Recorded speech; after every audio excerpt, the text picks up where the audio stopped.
अस्सलाम वालेकुम। आज की वीडियो में हम करेंगे जी फाइनेंशियल अरिथमेटिक। काफ़ी सारे स्टूडेंट्स कह रहे थे कि हमें क्वेश्चन समझ नहीं आ रहे कि प्रॉपर्टी की डिस्ट्रीब्यूशन और जो इनहेरिटेंस वाले जो ये क्वेश्चंस होते हैं, ये शेयर्स वाले, ये हमें समझ नहीं आते, तो आप ये समझा दे। तो मैंने कहा आप मैं कुछ वीडियोस अपलोड कर देती हूँ फाइनेंशियल अरिथमेटिक की, जिसमें मैं आपको बता दूँगी कि किस तरह प्रॉपर्टी को डिस्ट्रीब्यूट किया जाता है। मतलब कि लीगली जो इंटाइटल्ड होते हैं प्रॉपर्टी में, जैसे कि बेटे हो गए, बेटियां होगी, या फिर बंदे कहीं होते हैं वो अपनी जो है वो वसीयत लिखवा जाते हैं कि मेरी प्रॉपर्टी का इतना हिस्सा इसको, तो इसको, ठीक है। वो जो डिस्ट्रीब्यूशन होती है वो मैं आपको सारी आज सिखाऊंगी, ठीक है, अगर रेशोज़ में हमारे पास गिवन हो।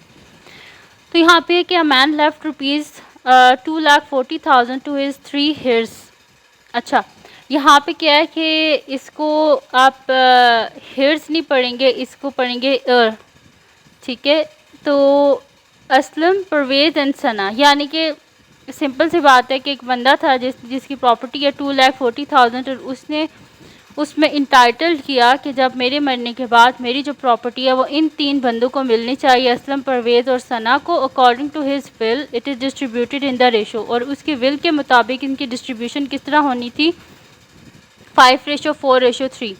How much of the inheritance does each air receive, ठीक है।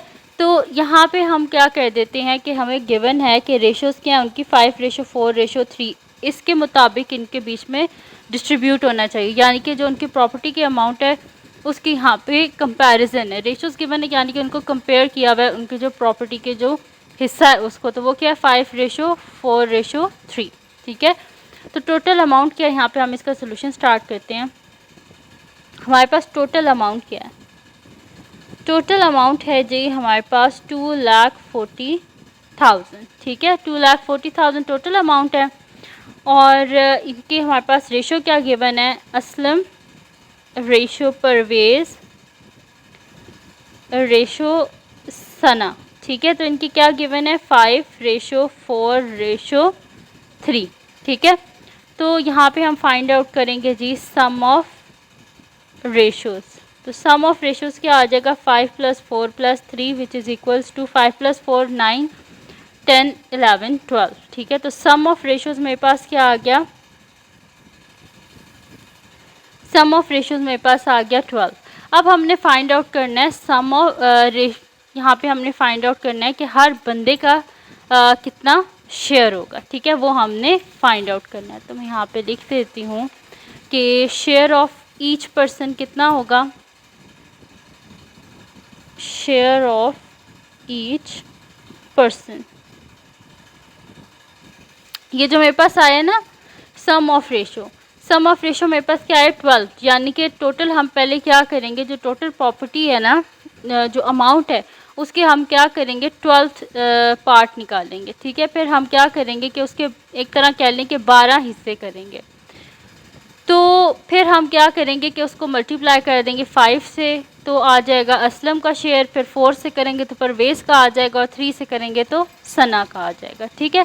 पहले हम क्या करते हैं कि जो टोटल अमाउंट है उसे सम ऑफ रेशो से डिवाइड करते हैं, यानी कि 24,000 को हम डिवाइड कर देते हैं 12 से, तो 12 2 ज़ा 24 और साथ में 3 ज़ीरोज़।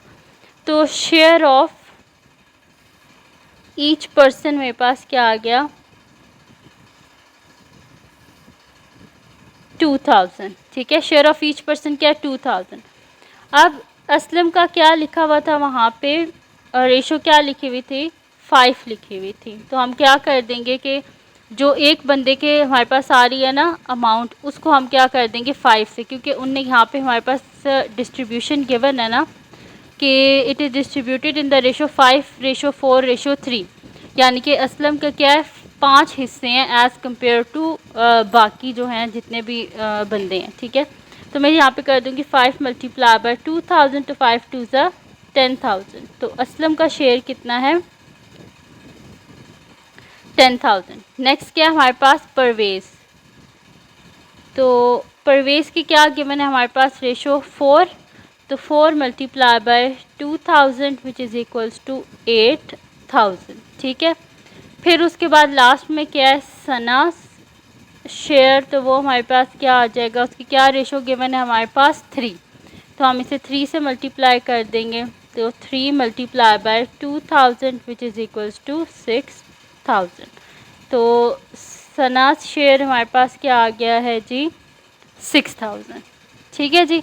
तो यहाँ पे मैंने आपको निकाल के दिखा दिया है कि अगर आपके पास इस तरह के क्वेश्चन आ जाए जिसमें गिवन हो कि एक बंदा है उसने अपने प्रॉपर्टी को डिस्ट्रीब्यूट किया है, मतलब डिफरेंट रेशियोज़ आपके पास गिवन हो, तो उसको आप इस तरह सॉल्व कर सकते हैं इजीली। यहाँ पे अगर 3 हो बंदे तब भी, 4 हों तब भी, 5 हों तब भी, आप इसी मेथड से उसको इजीली सॉल्व कर सकते हैं। कि आपने सबसे पहले क्या करना है, सम ऑफ रेशियोज़ निकालनी है। सम ऑफ रेशियो जो भी आए, 12 आए 12 से डिवाइड कर दें, 13 आए 13 से डिवाइड कर दें, तो उसके जो टोटल प्रॉपर्टी होगी ना उसके क्या बन जाएंगे, 13 हिस्से बन जाएंगे। फिर उसके 5 हिस्से यहाँ पर देखें किसके पास हैं, असलम के पास 4 हिस्से, परवेज़ के पास हैं 3 हिस्से, सना के पास हैं, तो वो हमने यहाँ पे फाइंड आउट कर लिया। ठीक है जी। अब चलते हैं इसके नेक्स्ट क्वेश्चन की तरफ जो कि हमारे पास है, क्वेश्चन नंबर 2 है।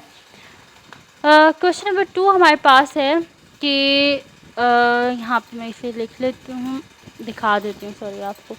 ये है जी कि मैन लेफ्ट सेविंग ऑफ, हमारे पास है जी 2,50,000 है, to his wife, 2 daughters and a son, find the share of each. हमने हर बंदे का शेयर फाइंड आउट करना है। प्रॉपर्टी में आपको एक बात मैं बता दूं कि जो बीवी होती है ना उसका कौन सा हिस्सा होता है, 8वां हिस्सा होता है, यानी कि उसका 8th हिस्सा जो होता है ना टोटल प्रॉपर्टी का, वो वाइफ का होता है। और डॉटर्स जो होती हैं उनका एक हिस्सा होता है, जो बेटे होते हैं उनके 2 हिस्से होते हैं। ठीक है। तो ये इजी सा डिस्ट्रीब्यूशन है, प्रॉपर्टी की कोई मुश्किल नहीं है। तो यहाँ पे सबसे पहले हम लिखेंगे कि टोटल सेविंग क्या है, टोटल सेविंग हमारे पास है 2,50,000। ठीक है। अब यहाँ पे हमने क्या लिखना है, हमने यहाँ पे लिखना है शेयर ऑफ वाइफ। तो शेयर ऑफ वाइफ क्या है, 8वां हिस्सा बीवी का होता है ना, तो 1/8 मल्टीप्लाई बाय 2,50,000। ठीक है। अब हम क्या कर देते हैं, इसको 8 से हम कर देते हैं, तो यहाँ पे मेरे पास क्या हो जाएगा, 8 3 होता है जी हमारे पास 24, और यहाँ पे क्या आ जाएगा, 1 कैरी हो जाएगा, 10 हो जाएगा। तो मेरे पास क्या होता है जी 8 1 8, यहाँ पे 2 कैरी हो गए, 20 हो गए मेरे पास, तो 8 2 16 हो गया।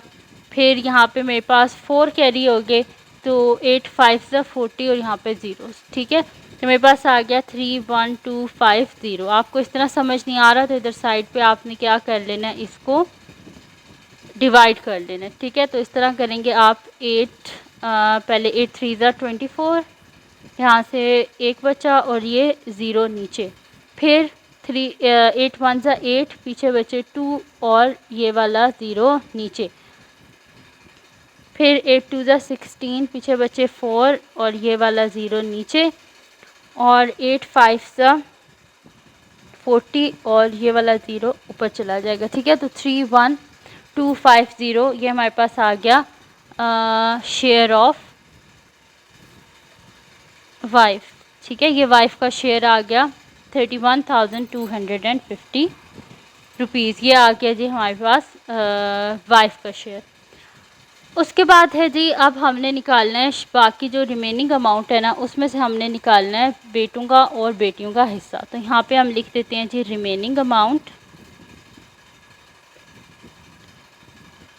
रिमेनिंग अमाउंट तो हम 2,50,000 में से माइनस कर देते हैं 31,250। तो यहाँ पे साइड पे हम कर लेते हैं 2,50,000 और इसमें से हम माइनस कर देते हैं 213। ठीक है। हम इसमें माइनस कर देते हैं 31,250, 0 में से 0 गए 0, 10 में से 5 गए 5, 9 में से 2 गए 7, फिर 9 में से 1 गए 8, और 4 में से 3 गए तो 1 और ये वाला 2, तो 8750, यानी कि 2,18,750। तो मैं यहाँ पे लिख देती हूँ 2,18,750 क्या होगी हमारे पास रिमेनिंग अमाउंट। अब इस अमाउंट को हमने डिस्ट्रीब्यूट करना है उसके बेटे और बेटियों में, ठीक है। तो मैं यहाँ पे लिख देती हूँ ratio of share of son and daughters. तो यहाँ पे हम लिख देते हैं सन रेशो डॉटर। तो कितने उसके बेटे हैं, एक बेटा है, और बेटियाँ कितनी हैं उसकी, दो बेटियाँ। जो एक बेटा होता है उसके कितने हिस्से होते हैं, दो हिस्से होते हैं। तो 2 मल्टीप्लाई बाय 1 कर देंगे। अगर यहाँ पे दो बेटे होते हैं ना तो 2 मल्टीप्लाई बाय 2 हो जाता। और बेटी का कितना हिस्सा होता है, एक हिस्सा होता है, तो 1 मल्टीप्लाई बाय 2। तो मेरे पास क्या आ गया 2:2। अब हम यहाँ पे क्या लिख देंगे, हम यहाँ पे लिख देंगे सम ऑफ रेशोज़। तो मैं यहाँ पे लिख देती हूँ सम ऑफ रेशोज़ क्या हो जाएगा 2 + 2। मैं यहाँ पे लिख देती हूँ sum of ratios 2 + 2 which is equals to 4। तो सम ऑफ रेशोज़ मेरे पास क्या आ गया, 4 आ गया। तो मैं यहाँ पे लिख देती हूँ कि शेयर ऑफ, क्योंकि बेटी का एक हिस्सा होता है तो हम उसका इजीली हिस्सा फाइंड आउट कर लेंगे, फिर उसे 2 से जब मल्टीप्लाई करेंगे तो हमारे पास बेटे का हिस्सा आ जाएगा। तो मैं यहाँ पे लिख देती हूँ share of each daughter is equals to, हम क्या करेंगे कि हमारे पास जो रिमेनिंग अमाउंट थी ये वाली 2,18,750, इसको हम सम ऑफ रेशो हमारे पास क्या था 4, इससे हम क्या कर देंगे, इसको हम इससे डिवाइड कर देंगे, ठीक है। तो यहाँ पे हम साइड पे डिवाइड कर लेते हैं इसको। 2,18,750 को 4 से 4 5 सा 21, या अगर 18 आ गया, 4 सा हमारे पास क्या होता है 16 होता है, पीछे बचे 2, यह आ जाएगा 7 हमारे पास। फिर 6 4 सा क्या होता है हमारे पास 24, यहाँ से बचे 3 और ये आ जाएगा 5 नीचे। अब हमारे पास होता है जी 4 8 सा हमारे पास होता है 32, यहाँ से बचे 3 और ये 0 नीचे आ गया हमारे पास, ठीक है। अब 4 7 सा हमारे पास होता है 28, पीछे बचे 2, पॉइंट लगाएंगे तो यहाँ पे आ जाएगा 0, तो 4 5 सा 20, ठीक है। तो मेरे पास शेयर ऑफ ईच डॉटर क्या आ गया 54,687.5, ठीक है। ये मेरे पास आ गया शेयर ऑफ ईच डॉटर। अब हम शेयर ऑफ ईच सन क्या हो जाएगा, इसी अमाउंट को 2 से मल्टीप्लाई कर देंगे क्योंकि बेटे के दो हिस्से होते हैं। तो यहाँ पे मैं लिख देती हूँ share of each son is equals to 2 multiplied by 54,687.5, नीचे मल्टीप्लाई कर देते हैं 54,687.5, इसको मल्टीप्लाई बाय 2। तो ये मेरे पास यहाँ पे क्या आ जाएगा कि 5 2 * 10 0 1 कैरी 7 2 * 14, हमारे पास क्या हो जाएगा यहाँ पे 7 2 * 14 1 15 हो जाएगा मेरे पास। तो मैं यहाँ पे लिख देती हूँ 5 1 कैरी 8 2 * 16 1 17 1 कैरी 6 2 * 12 1 13 3 1 कैरी 4 2 * 8 1 9 5 2 * 10। तो पॉइंट यहाँ पे यहाँ पे पॉइंट आ जाएगा 0.0, यानी कि क्योंकि यहाँ पे एक डिजिट के बाद पॉइंट था तो यहाँ पे भी एक डिजिट के बाद पॉइंट आएगा। तो ये आ गया है जी मेरे पास कि 1,09,375 रुपीज़ हर बेटे का हिस्सा। तो मैं यहाँ पे लिख देती हूँ 1,09,375।